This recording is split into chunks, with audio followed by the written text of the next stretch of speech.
Oh, here's a good one. Okay, so for those who don't know, in her blog she speaks on this guy a lot. His name is August, right? And that's the Scorpio cat, right? Popular August, yes. Yeah. All right. Now this cat here, yeah. He's a lot like you. Yeah. So August, you say is your best sexual lover. Like he pleases you sexually completely. Yeah. Yes. He stimulates her mentally because you and this guy have great conversation. And he's Go ahead. I mean, but he's smart though. You've admitted that he's smart, right? Yeah, he is. Yeah, he's very Definitely smart. intelligent. Okay. Now you admit that he know how to hit every spot. Yes. Okay. So you mentioned.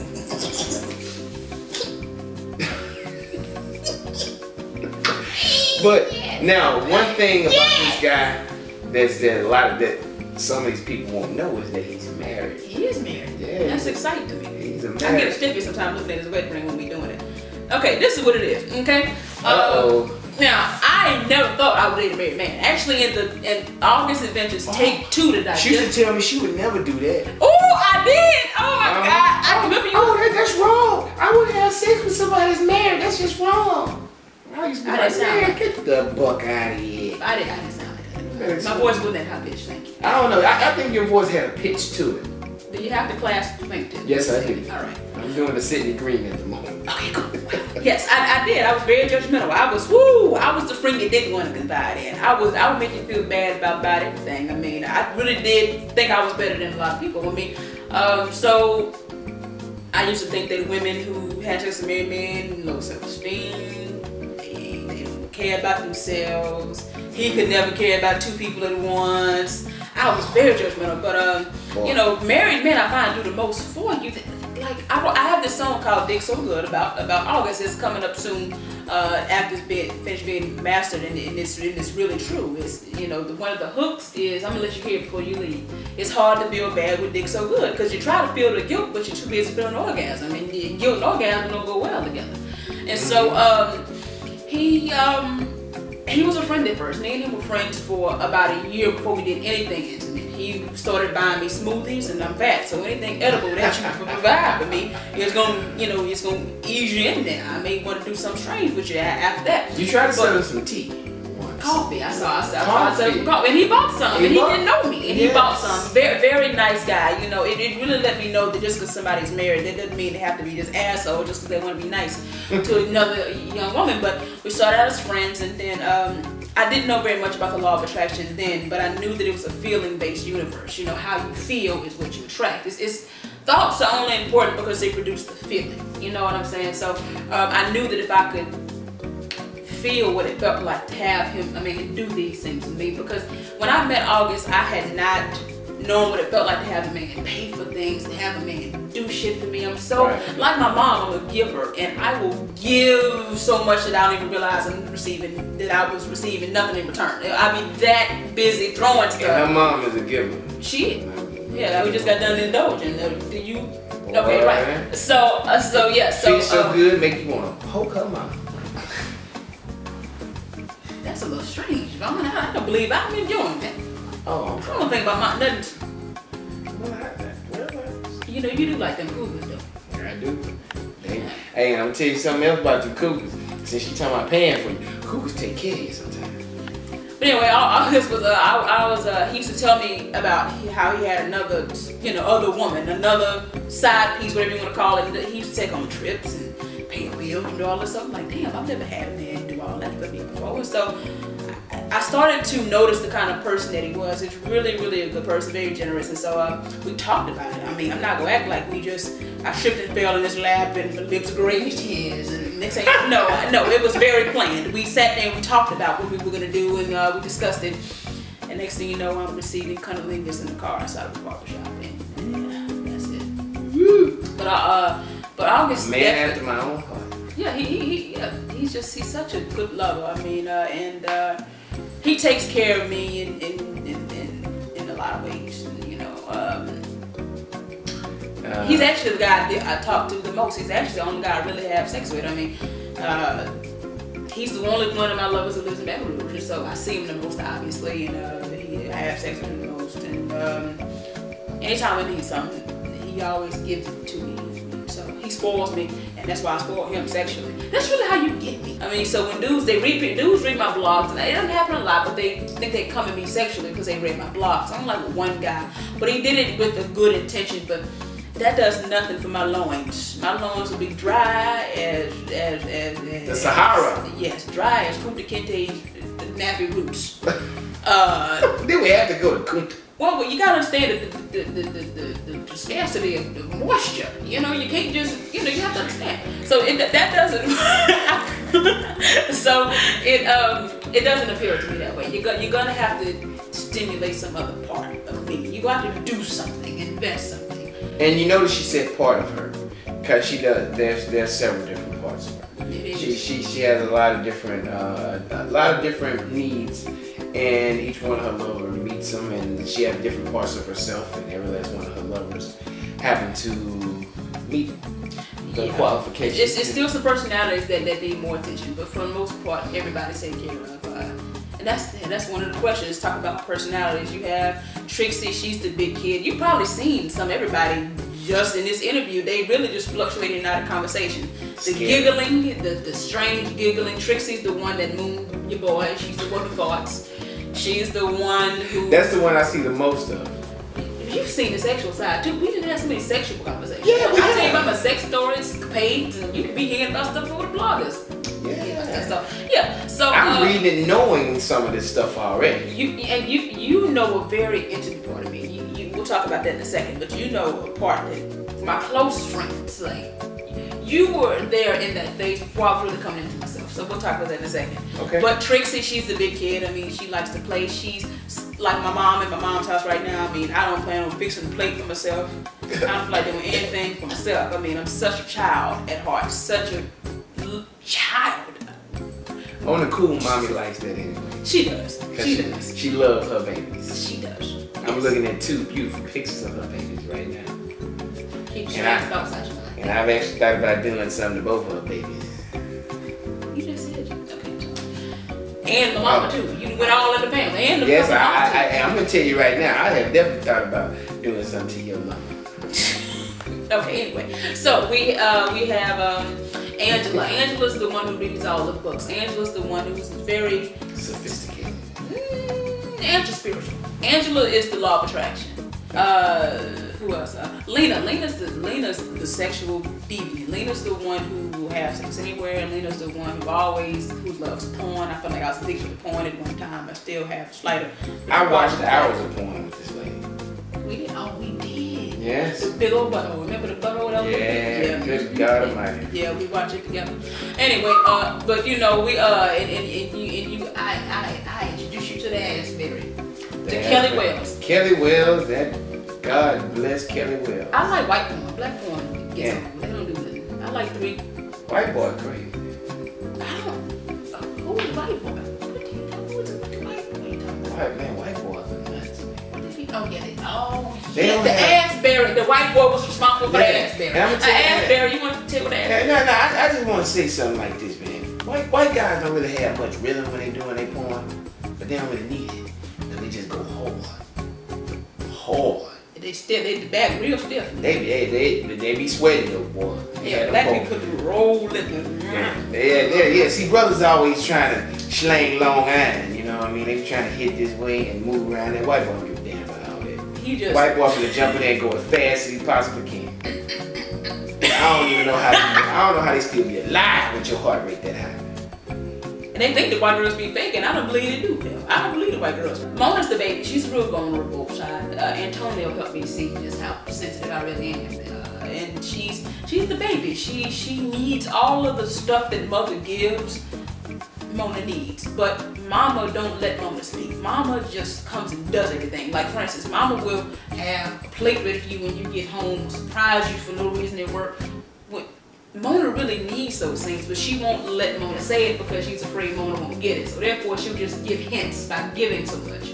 and men just get comfortable and don't think he can do nothing back. So, but I'm learning to get that together. But you know, the two personalities that need more attention definitely would be Mona and Angela, because I do want my spiritual equal, which I don't have yet. Well, I had the pleasure of meeting Mona once, and it kind of scared me because you don't really let it out too much. Oh, you met Mona way before other personalities came. For a long time, it was just Mona and Cidney. And Cidney just the person who's just there. So you cried. You cried on me one time. Oh yeah, I used to. Yeah, more than once. Yeah, and I remember that, man. The first time though, it just kind of gripped me because I was like, whoa, you know, because Cidney's. I mean, you as a whole is a pretty strong person.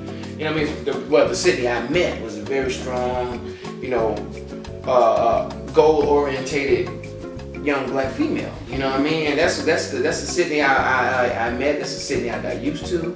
And then when you actually broke down and cried and told me how you really felt and how about this relationship stuff, man, that hurt, man. I was like, oh my God, it hurt me to see you that way because I wasn't used to that. You know what I mean? And I wasn't used to that. But then again, though, it just really showed me your humanity, and you know, and it showed how much trust you had in me to let that out at that moment. Oh, because I hate crying for people. Exactly. I will hide. I don't like doing that. But I mean, my vlog, I do get very vulnerable, especially in the next vlog that's coming up, is I require a certain kind of love part 3. That's when you talk about Antonio and you know how I really helped her. You know how I really processed how he really hurt me, and I really had to process it. And that's where Mona was really revealed, because she's there and she's such a baby. She's so soft and so sweet. But yeah, I definitely do have layers. Cool.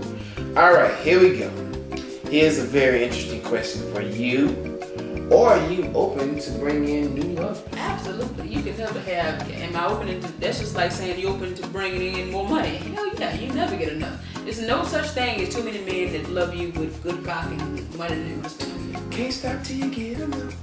You can never have too much of that. So I'm always open to new lovers. And I really want, you know, who really gonna get me just taken? The man who can hang with me spiritually. A man who can come to me and tell me about the law of attraction, and I'm gonna sit there and act like I'm gonna be you really gonna tell me about vibration. Nothing sexy in that. Because right now I'm teaching a lot of people around me, which is not a problem. Each one teach one. Yeah, each one. None of my lovers knew about the law of attraction before they met me, and so that's cool. But I really am looking forward to meeting that guy who can come to me and say, I knew I was gonna meet you. I attracted you, and that would be what? And so I'm really looking forward to it. You know, because what really gets me is a man who understands that, and also a man who can tend to my deeply emotional side. I mean, that's really a part of me, and I realized by dealing with Antonio that I didn't really have that. I mean, I really do. Cash, he does. I don't know, something to me that wants more. Like I love a sensitive man. I really do. So, I love a sensitive man. What is cash missing in there? I mean, what is? Well, cash works a lot. I don't talk to him as much as I would like to. Okay. So you need someone that you can have constant contact with. Yeah, like I mean, August he's married. I mean, it comes to pitfalls. Sometimes he can't make it. He can't spend the night, and so which is fine. I mean, he didn't have to. I have guys to call when I want a little nightcap, and I'm not even. But I'm not even talking about sex. I'm talking about when I just want to cuddle. I literally have guys whose function is to cuddle with me, and it's beautiful. If I was, Do y'all drink wine? I don't drink it all. I don't drink or smoke. I don't smoke because I want my lips dark, and I don't. That's really shallow. Smoking is cool for whoever want to do it. Now, who don't want a woman that don't drink and smoke? Man, that's awesome. That's top dog right there. Trixie is the reason why I don't.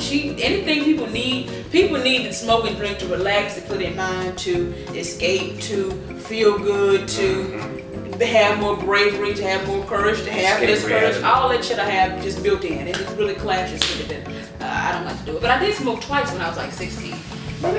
And it was highly overrated. I don't understand why people are so fascinated with it, but I don't care who does it. I just don't. It's like a record. When you turn 18, it gets thrown out the window. I'm such a sweetheart, and I just want, and I love it when men spoil me because it gives me a reason to spoil them, and I just want to spoil and love and give so much, and it's great when I have an excuse to. Oh man, that's a good one, man. I didn't even see this question. Okay, so most of the men that we read about seem to have the same physical type, physical build. I noticed that too. Is that the only kind of man that you're attracted to? Muscular man? Yeah, you know. Yeah, I like muscles. I'm sorry. I'm not into to have somebody have an old body, old arm, just old arm, old belly. I'm a sucker for that chiseled facial structure. Like the Boris Kodjoe facial structure, the guy who played Liam on Soul Food, his facial structure, the genuine facial, Chico DeBarge facial structure. I love that crystalline facial structure, and all of the men I deal with have that facial structure. Yeah. I love that, and I love, you know, muscles and things. Two things that matter the most to me: face and energy. And I don't want one without the other. You could have a gorgeous face if your energy is off, I don't want you. You could have great energy, but if your face is off, I don't want you. Because if you have a great personality, I never know if you're ugly. You just answered another question too, and that's cool. Because what other physical attributes do you find appealing? And that's pretty much. Well, I covered that, yeah. But it's an energy thing. You could be looking like genuine, but if something's off in your energy, I can't move Can't forward. do nothing with you. Yeah. I can't. But also now, like as I said before, your energy could be great, but if you're ugly, I ain't moving forward either. I don't want the nice, ugly motherfucker. Who wants that? I used to try. I tried to force that so many times before. He's nice. He got me flowers. He built like a muffin top, but but you know he's nice. Fuck that. I want to look at you. What if he's nice, ugly, but got a baseball bat? I would never know we got a baseball bat because he's ugly. And so I need to make sure not all of my men are universally attractive. I have no doubt in my mind that any woman who will be invited into our world would want to sleep with any of my lovers. And that's important. Well, yeah, I mean, from what I read and from how you describe these guys, I'm pretty sure that you don't have one homegirl that wouldn't mind banging your boys. And that's very important because I do like to invite my friends and I do like to share a good cock with my friends. But back to me sharing cock with my friends, I'm a very unconventional woman. I do believe in sharing good dick. Now, if it's bad, I keep that to myself. I don't want to embarrass myself or him. You know, if it's bad, you don't need to fuck nobody out of it. But if it's good, please, homies, get some. Who want to be friends with this chick? I know, right? I'm awesome. I'll share my money and good cock. I mean, if you're stressed out, you need to blow you let your hair down. You're stressed out at work, come give it August. August will knock your hair out of place and in place at the same time. You will be a miserable being forever if you continue to believe that your happiness is dependent on what somebody else does, says, where the eyeballs go, and all that stuff. You're trying to control a condition that is uncontrollable. So therefore, worry about your own vibration, worry about your own happiness, and make peace with the fact that you cannot control your husband, you can't control your kids, parents, you can't control them either. You tried, and you're failing miserably, you just sat out somewhere. But let me talk about love, the area I know about, not kids, because I haven't raised any. But once you realize that you cannot control a man's sex drive when he's ready to open up, whether you can't even control whether or not he's honest with you. If somebody wants to lie, they will. But once you understand that none of that needs to be controlled by you in order for you to feel good, then you have freedom. And that's why, again, I don't put boundaries on my lovers and why I don't feel jealousy. And if I do feel jealousy, that is my doing. Another very important thing about polyamory, people think they want to do this and they think they're ready to be polyamorous, which they could be, I don't know. But it's more than just gathering a bunch of men together and getting everybody to agree that they're not the only one. This takes more internal work than any other relationship. Because monogamy says, control this person, make them act how you want them to, and then you will feel good as a result. That's what it's based on. So if I was in a monogamous relationship and I knew nothing about what I was supposed to know about, I would just simply try to get my man to act right, get him to not look at nobody. People really get mad at people for looking at people. Anyway, well, you can't control people's eyeballs. Get that out of the way. For any computer nerd, I put it this way: imagine taking a computer and breaking that computer down and trying to rebuild it back up, or trying to reprogram everything in the computer. That's basically what you're trying to do when you go into poly. For the most part, because everybody's programmed to go this way. But now you're trying to get programmed to go that way. That's a hard thing to do. It may seem simple in theory, but in actuality, that's very complex. And that's what she's saying. It takes a lot of internal work. It does. And also, you know what, we're programmed to be we're not programmed to be monogamous, we're programmed to be monogamous. We have to unprogram the program. Yeah, there you go. And that's really how that goes. But so it's very interesting. So, any more questions? Oh man, I think, look here, dude, I think we actually have hit the very important things, man. I mean, the only one I can see right now that would be a great question to end on is, are all of your stories fact or fiction? Yes. So far, everything has been fact, but I do embellish on some things. I ain't gonna lie, and it's probably some things probably are gonna be more fiction, but I'll leave it up to your imagination what you think is fiction. But the first 9 blogs happened. Well, I would like to let everybody know that she got a lot more great things coming. Oh, women! I'm sorry. This one other thing. There's something about women. Oh, this last name. Okay. All right. Let's see. Don't allude to the question. Yeah. What? That's why he asked me if you're not director. Don't edit it. Okay. Yes. And what you're doing next. That's to end it. Okay. Yeah. Absolutely. And then the women thing that ended into the bid. Okay. So the It's up there. I'm looking for it.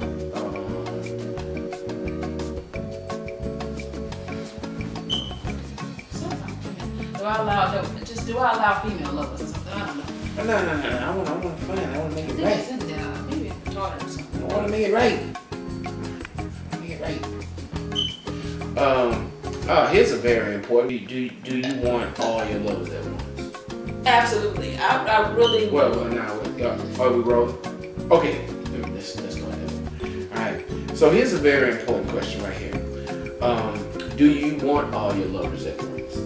Absolutely. Cash and August have agreed to meet. They ask about each other on first name basis all the time. They want to work out together and stuff like that. And actually, Cash is in the middle of looking for a job to move to Baton Rouge with me. And him and August are going to be very good friends. I look forward to cooking for 3. But outside of that, I do want to live in a home with 2 identical twins. And I want to live, I want to live in a big house and love. And that's something you told me a long time ago. You said your perfect relationship would be to have a home with 2 men in it. Absolutely. And that was years ago when you told me. Yeah. That's pretty cool. It's cool. It's manifested because, like I said. There it is. Yeah. Ta-da. So that's pretty cool.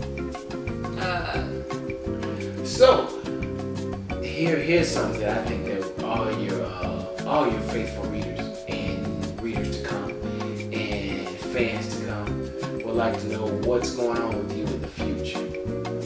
More blogs, more writing. People keep asking about a book.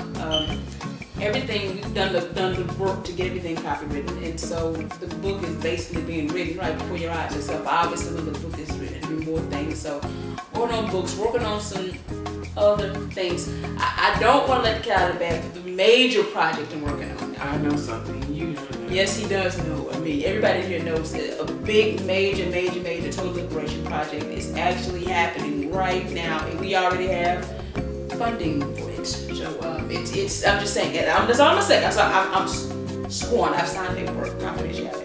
But yeah, it's really awesome things happening. So this is just the beginning. I really want to just thank all of the people who read it. It's crazy. I